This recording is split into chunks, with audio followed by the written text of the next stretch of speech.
ಹೇಳಿ ಸರ್.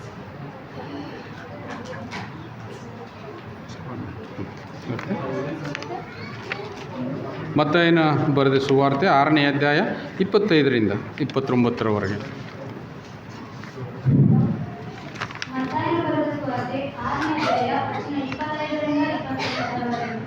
ಈ ಕಾರಣದಿಂದ ನಮ್ಮ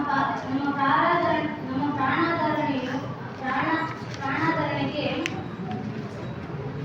ಏನು ಊಟ ಮಾಡಬೇಕು, ಏನು ಕುಡಿಯಬೇಕು, ನಮ್ಮ ದೇಹ ರಕ್ಷಣೆಗೆ ಏನು ಹೊಂದಿಕೊಳ್ಳಬೇಕು ಎಂದು ಚಿಂತೆ ಮಾಡಬೇಡಿರಿ ಎಂಬುದಾಗಿ ನಿಮಗೆ ಹೇಳುತ್ತೇನೆ.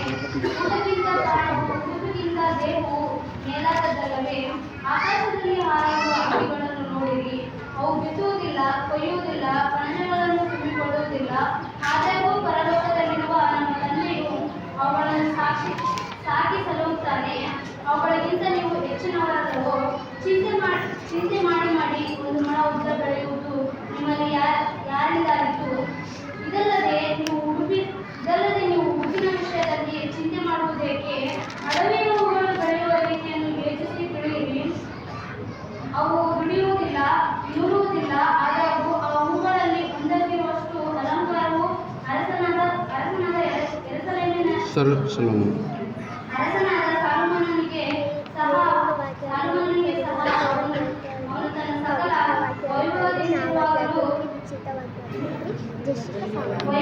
ಎಲ್ಲರೂ ಒಬ್ಬರನ್ನ ಬರ್ರಿ, ಒಬ್ಬರು ಎದ್ದು ನಿಂದಿರ್ಬೇಕು, ಹೆಸರು ಕರೆಯಲ್ಲ.